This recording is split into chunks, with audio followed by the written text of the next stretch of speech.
Hi everyone, I'm your host Law of the West, and this video is intended to be used as a buyer's guide for anyone who's interested in the Antares and wants to know a little bit more about it. And the main reason for why I'm doing this is to give you a better idea of what kind of ship it is, so that you can make the most informed decision that you possibly can when it comes to deciding on whether or not this ship is something that you'd want to add to your permanent fleet. And I'd like to state as a disclaimer that this game is still considered to be an alpha, and any and all specs for this ship are subject to change and most likely will during the course of development. So what kind of ship is this?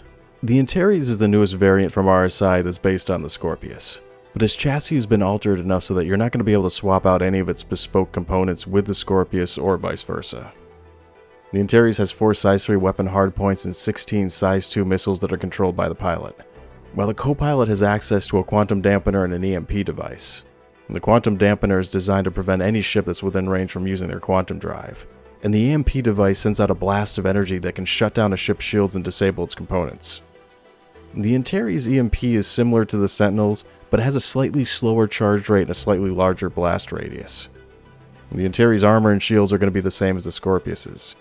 But when it comes to performance, the Antares is going to have a slightly faster top speed, and in comparison its handling is going to end up being a bit slower. The Scorpius and Antares components loadouts are the same, with the one exception being that the Antares has an additional power plant. So what kind of role does this ship play? The Antares is definitely designed around being a multiplayer ship, and no matter how you try to cheese it, you're not going to be able to use any of the co-pilot's weapons if you're flying solo. And even if you attempt to EVA over to the co-pilot's seat and turn on the quantum dampener, it'll still power down as soon as you exit the seat.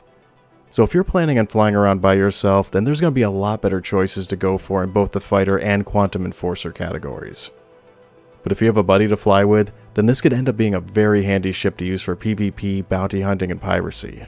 Like for instance, I found that having a quantum enforcer around can end up tipping the balance for a lot of PvP battles. That's because if the other side has one, they can keep you from QTing away, which prevents you from being able to give your shields and capacitors a chance to recharge, or to narrowly escape a barrage of incoming missiles. And consequently, if you have a quantum enforcer on your side, you can stop your targets from constantly jumping away just before you can finish them off.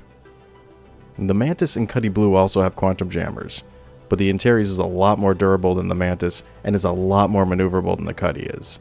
And neither one of those other two ships have an EMP device. So what are some of the best uses for the Antares? Ideally, I see it as being a great 2-person assault craft if it's used for pirating small to medium-sized ships. Now think about it. You could use the quantum dampener to keep them from getting away, and if you outfitted the Antares with all distortion weapons and then use that in conjunction with the EMP device, you could completely shut down your target without having to so much as even scratch its paint. And once you do that, you could have the co-pilot EVA over and board the ship and then take it from within. But what about hauling away its cargo and other goods? Wouldn't you need another ship for that? The answer to that is no, because once the co-pilot takes over the ship, they can just fly it off to a safer location, and from there you can unload the cargo, strip the ship, or do whatever else you want with it. So the Antares is going to be the perfect choice for any pirate group that has 2 players and is content with taking on small to medium-sized targets. And it could be so effective at this that I'm a little surprised that it didn't come with a skull and crossbones livery. And one last thing that I wanted to talk about is, does the Antares make the Mantis irrelevant? I've been hearing a lot of people say that this ship has already made the Mantis obsolete, and this couldn't be further from the truth. Yes, they're both quantum enforcers, but they have different sets of abilities and have very different roles to play. For instance, the Mantis is so far the only ship that has a quantum snare.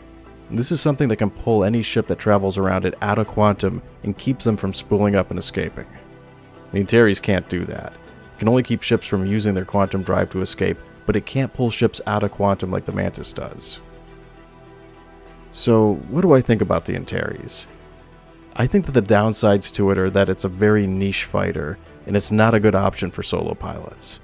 But as long as you have someone who wants to act as your co-pilot, it could be a great ship to use as a companion craft to a group of bounty hunters or a squad of fighters.